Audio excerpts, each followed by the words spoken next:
On the summit of the Tian Shan, at an altitude of 4,000 meters, a grey shadow moves slowly along a rocky ledge. The snow leopard ghost of the mountains is stalking prey. Below, a herd of Siberian ibex graze on the steep slope. This is land they have claimed for millennia, but today, they stand nearly 300 meters higher than usual. The snow leopard launches downward. 4 paws, sheathed in dense fur, natural snowshoes, grip the rock face. A tail longer than 1 meter, the longest relative to body size, of any great cat whips sideways for balance.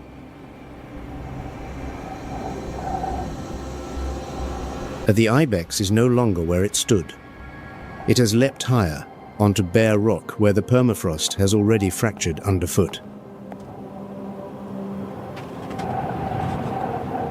The hunt ends in failure. No roar, only silence. Welcome to Gaia Docs, where we explore the most extraordinary stories the natural world has to tell.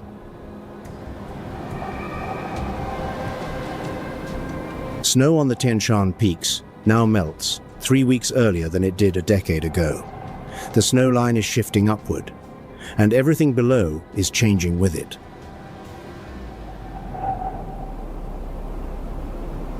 The soul of the mountains is fading.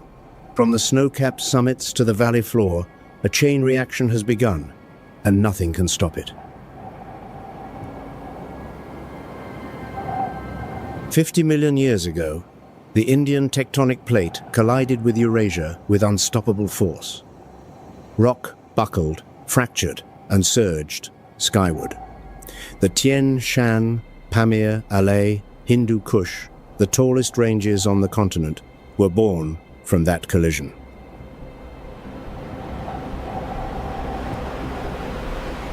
And on the limestone slopes, newly risen from a primordial seabed, one species of tree took root, juniper, among the most enduring trees on Earth.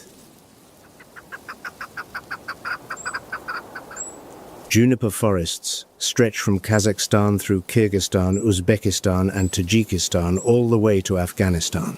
At elevations between 1,000 and 3,500 meters, they stand between rock and mist, growing slowly across centuries. Only 3% of Central Asia's forest cover is juniper. Yet the density of biodiversity here is staggeringly high. More than 600 plant species, 300 bird species, and over 50 mammal species shelter beneath this canopy. Kyrgyz and Kazakh nomads once burned juniper wood to ward off evil spirits. They believed juniper smoke carried the power of purification, yet no one dared plant juniper near the home. For legend held that it drained the living energy of those who dwelt beside it.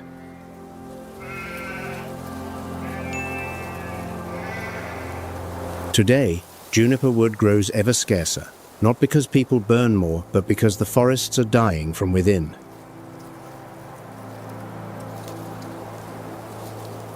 Juniper forests absorb CO2, hold groundwater, and anchor soil on slopes where no other tree can survive. Without juniper, rain would wash the earth into the valleys, stripping the mountains to bare rock within a few generations. But climate change is raising average temperatures with each passing decade. Groundwater is dwindling. The roots of juniper, once gripping deep into stone like weathered fingers, can no longer reach their source. Juniper grows so slowly that a trunk the width of a human thigh may already be 300 years old. It takes 3 centuries for a forest to recover, but only a few decades of drought to kill it. When juniper dies, the trunk remains standing for centuries. Juniper wood decomposes extraordinarily slowly. They are called ghost trees, wooden skeletons that bear witness to a world already lost. And in that shrinking world, the Siberian ibex climb higher with each passing season.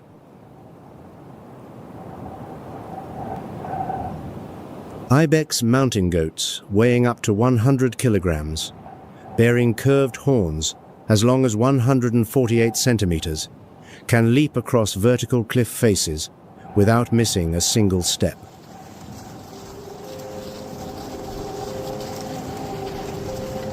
They inhabit an astonishing range of elevation, from 500 to 6,700 meters. But as the tree line shifts upward, the land that feeds them contracts, and ibex are forced onto ever narrower bands of bare rock. The primary prey of the snow leopard, ibex, migrate with the seasons ascending in summer, descending in winter. But as the boundary of vegetation shifts, that age-old rhythm has begun to falter.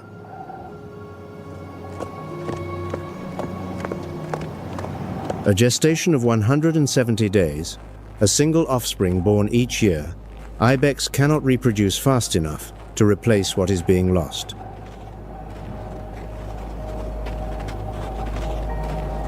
And behind them, always, a shadow follows. The snow leopard, capable of covering 10 meters in a single bound, must now run farther, climb higher, and fail more often. The nasal cavity of the snow leopard is larger than that of any other great cat, allowing it to warm, thin, frigid air before it reaches the lungs. A flawless evolutionary design for altitude, but there is no design for vanishing prey.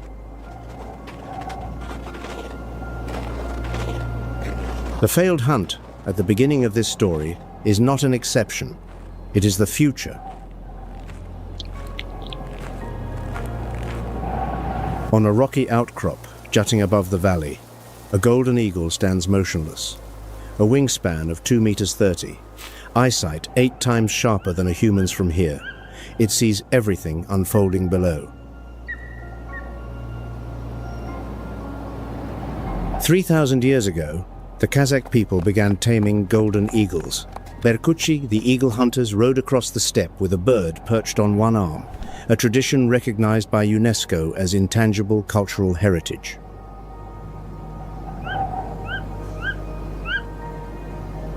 The old Berkuchi say that once juniper forests stretched all the way down to the foot of the mountains.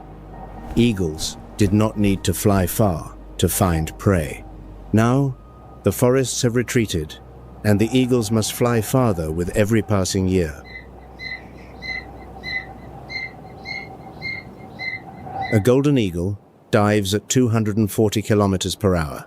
It hunts the long-tailed marmot, a rodent growing up to 80 centimeters in length, living at elevations between 600 and 5,200 meters, hibernating from September through May.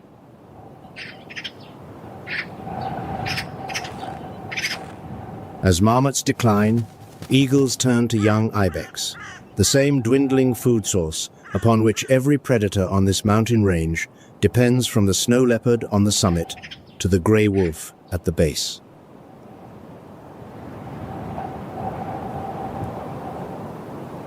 Through the eagle's eyes looking down, the juniper canopy shrinks a little more each day beneath its wings. Every winter, the green edge of the forest retreats a fraction further, like a tide withdrawing from the shore, never to return. But beneath the canopy, where juniper roots are withering, the consequences have already begun, and they are spreading faster than anyone imagined. The camera leaves the mountaintop behind and descends along the slope where the chain reaction lies in wait.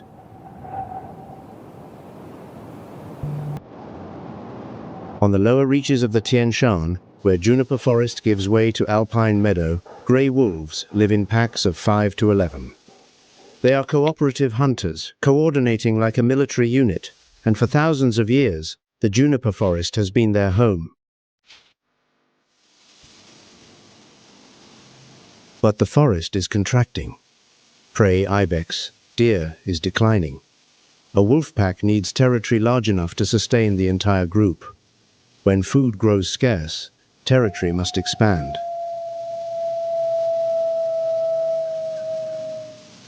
The problem is, the neighboring pack is also expanding.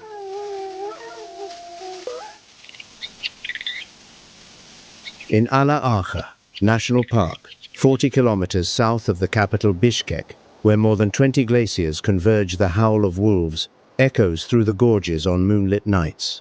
That is not a call to the pack. It is a declaration of territory. Two packs collide. In the world of wolves, territorial disputes rarely end in peace. The grey wolf, 105 to 160 centimeters in length, weighing approximately 40 kilograms, is not the most powerful creature on the mountain, but its strength lies in cooperation.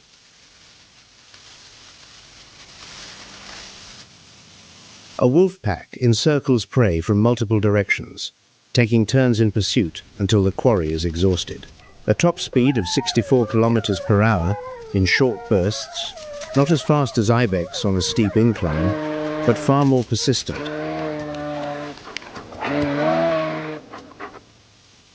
The howl of a wolf serves more than a summons to the pack. It is a sonic map. Each pack howls at its own frequency, marking territorial boundaries for neighboring packs. In the gorges, the howl carries for kilometers a warning system, perfected by millions of years of evolution. That cooperative strategy has carried wolves through ice ages, through droughts, through everything nature has thrown at them. But cooperation cannot save them when there is nothing left to hunt. The Aksu-Jabagli Nature Reserve, the oldest in Central Asia, established in 1926, designated a UNESCO World Heritage Site. In 2016, spans from 1,000 to 4,239 meters, and still preserves a portion of intact juniper forest.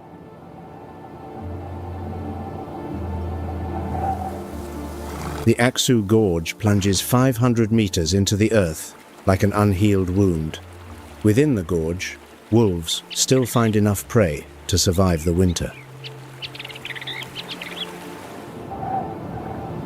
But climate change does not halt at the borders of a national park. Beyond the conservation fence, the story is entirely different.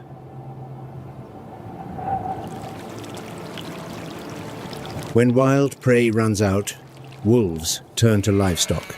The flocks of shepherding families, grazing on mountain pastures, easier than ibex, slower than deer, unguarded through the night. That is not a choice, it is desperation. And the farmers retaliate. Traps, poison, guns. Wolves die not because they lost the contest of nature, but because they were driven into a conflict they never chose. Wolf carcasses lie on the mountainside. Livestock carcasses lie beside the pens. Ibex carcasses lie on the high rocks. The chain of death is accumulating, and what happens next will change the way this entire mountain range is understood.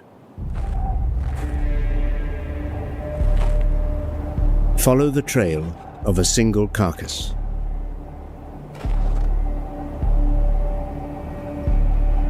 A wolf pack brings down a young ibex on the western slope of Seri Chelek, a UNESCO Biosphere Reserve since 1978, established in 1959. Lake Seri Chelek, 234 meters deep, sits nestled among old-growth juniper trees, at elevations ranging from 1,200 to 4,247 meters.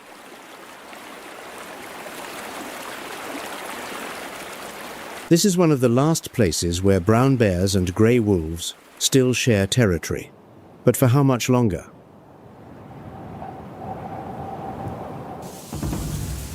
The wolves have not finished eating. The scent of blood drifts on the wind across the valley.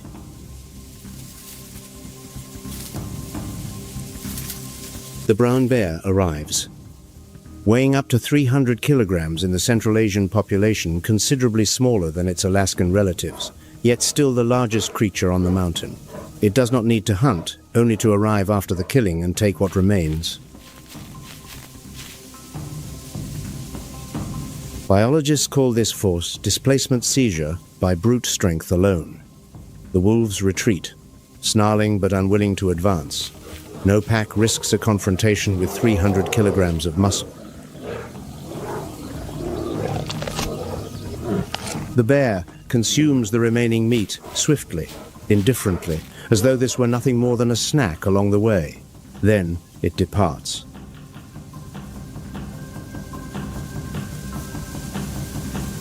What remains on the rock is bone, dried sinew, hardened cartilage. No animal on this mountain range can digest any of it. A wolf's fangs cannot crush an ibex femur. A bear's jaws simply pass it over. The carcass lies there. The scent of decay begins to spread. Bacteria multiply in the rotting flesh. Flies arrive first, but flies cannot process bone. In a healthy ecosystem, this is the moment when the final cleaner appears.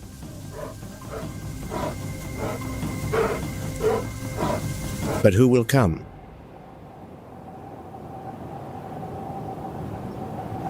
A vast, dark shape glides across the sky, a wingspan of 283 centimeters. The bearded vulture, the lammergeier, the last cleaner of the mountains. The bearded vulture seizes a length of bone in its talons, rises to a height of 50 to 80 meters, and drops it onto a flat rock below. The bone shatters. It repeats once, twice, 3 times, until the fragments are small enough to swallow.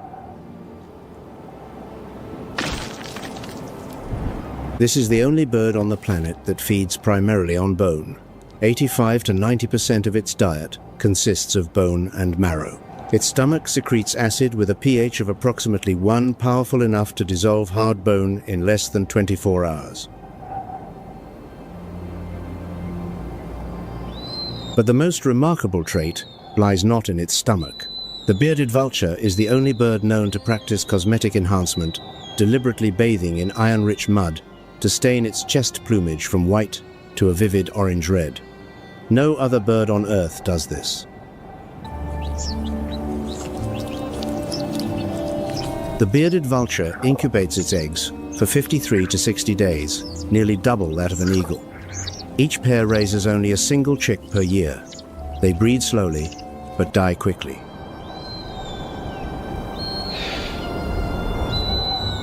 And here is what few people realize. If the bearded vulture disappears, the entire chain of decomposition collapses. Carcasses go unprocessed. Bones accumulate on rock, on grass, beside streams. Bacteria proliferate unchecked.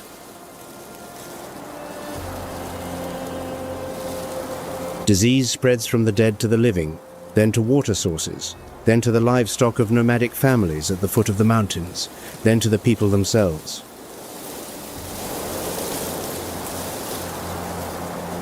The bearded vulture is not merely a scavenger. It is the barometer of an entire ecosystem. When vulture numbers decline, everything beneath begins to unravel. In South Asia, the painkiller diclofenac, administered to livestock, killed millions of vultures, in a single decade. Vulture populations crashed by 95%. The consequences: rabies outbreaks surged, feral dog numbers exploded, and public health costs rose by billions of dollars.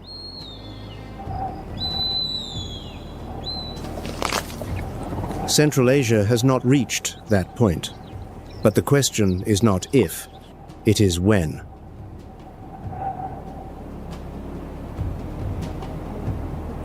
What happens if the last cleaner vanishes? Share your thoughts in the comments below.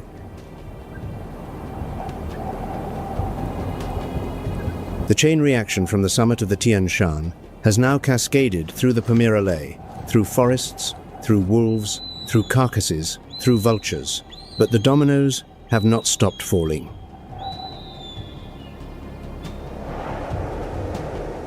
In the Hindu Kush, thousands of kilometers away, yet part of the same mountain system, the same juniper forests, an entirely different story is unfolding, and it will redefine everything seen so far.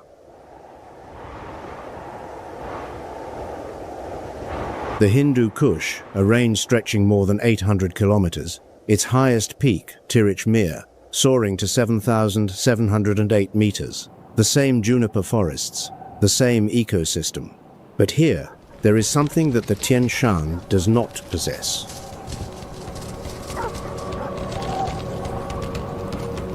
Hope.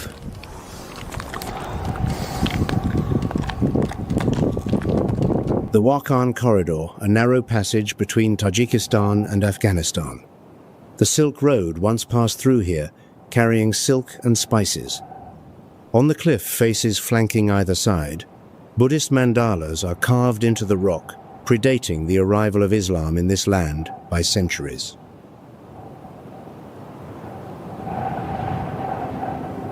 15,000 Wakhi and Kyrgyz people live among the juniper forests. The Wakhi follow Shia Ismaili Islam. The Kyrgyz follow Sunni Hanafi. Two communities, two traditions, but sharing the same mountain range. And sharing the same iconic animal. The Markhor, Pakistan's national animal, stands on a cliff face above the valley. Its spiral-twisted horns can reach 160 centimeters in mature males, both weapon and symbol of dominance during the mating season.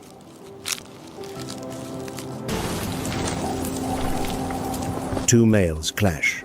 Horn strikes horn, the sound reverberating through the gorge.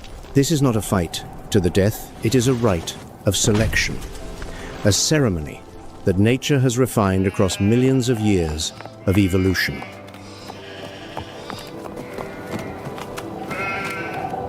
Markhor inhabit elevations between 600 and 3,600 meters, scaling sheer cliff faces to evade snow leopards and grey wolves. The same enemies that ibex face on the Tian Shan, but Markhor possess something that ibex do not. Humans standing on their side.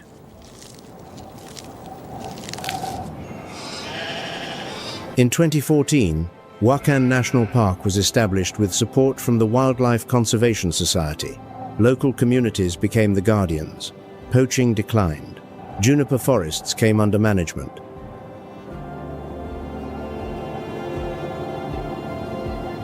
More than 600 plant species have been documented within the park. Markhor do not live in isolation. They are one link in the living network of the juniper forest.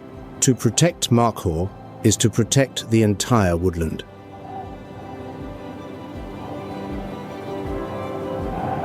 From fewer than 2,500 individuals in the 1990s, Markhor have recovered to nearly 5,800 today. The IUCN downlisted them from endangered to near threatened in 2015.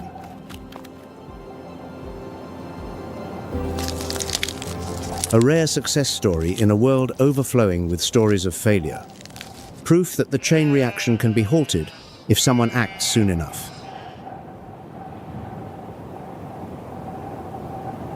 From the summit of Tirich Mir, looking down upon the kingdom of Markhor, the juniper forests remain green here.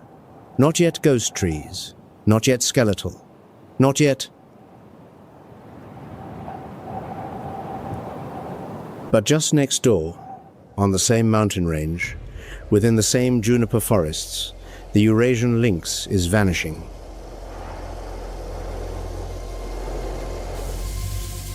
The lynx, Europe's largest wild cat, measuring 80 to 130 centimeters in length, nocturnal, solitary, 2 tufts of fur atop its ears, 4 to 6 centimeters long, function as natural antennae, enabling it to detect the movement of prey beneath snow at distances exceeding 75 meters.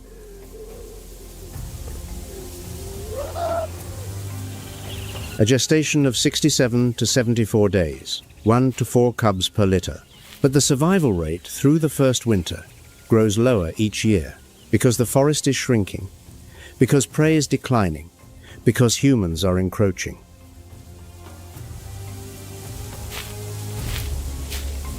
The same juniper forests, the same mountain range, but no Wakan National Park, no conservation program, no one counting, no one protecting. Deforestation, poaching, prey depletion, 3 simultaneous fronts of assault. The lynx is classified as endangered in Turkmenistan, Tajikistan, and China.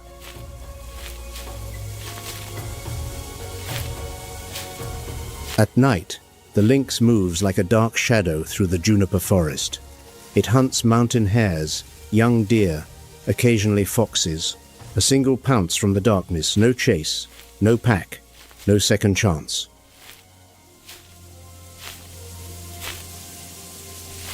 The territory of the lynx overlaps with that of the snow leopard at lower elevations, 2 nocturnal hunters sharing the same shrinking forest. The circle closes, from the summit of the Tian Shan where the snow leopard failed, to the Hindu Kush where the lynx is silently disappearing.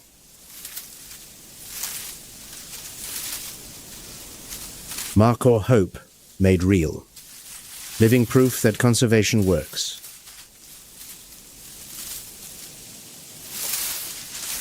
The lynx, a warning that hope does not reach everyone. Not every species is chosen to be saved. The question is not whether they can be saved. The question is there still time? Juniper forests absorb carbon, retain water, prevent erosion, but those cold numbers do not tell the whole story.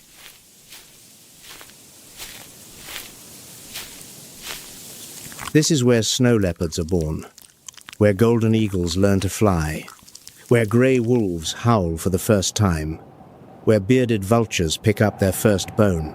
Every juniper tree that dies takes a piece of that network with it.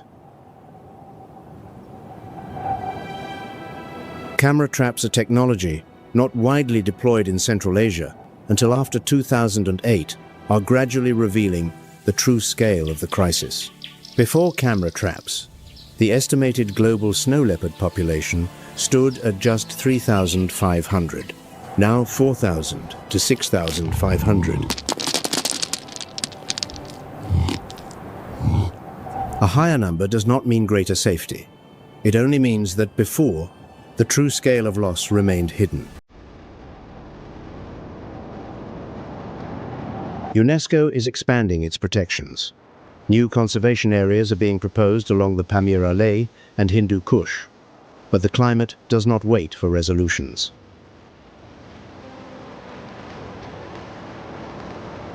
The juniper trees that have already died still stand upright on the mountainside, ghost trees, grey-green against the sky, like sentinels who perished at their post and never left.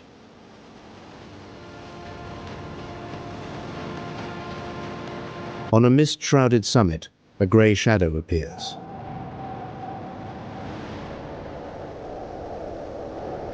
The snow leopard, the creature with which this story began, stands on a rocky ledge, looking down upon the world changing beneath it. Its footprints in the snow vanish faster than before, because the snow melts sooner, because the ground is warmer, because winter is shorter.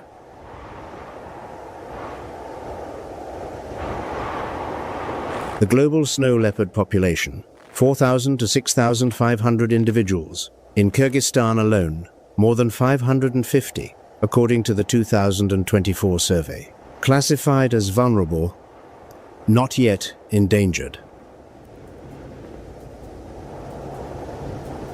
Not yet. That word, not yet, weighs more than any number. The soul of the mountains does not roar when it is wounded. It vanishes in silence, one juniper tree at a time, one ibex at a time, one wolf howl at a time.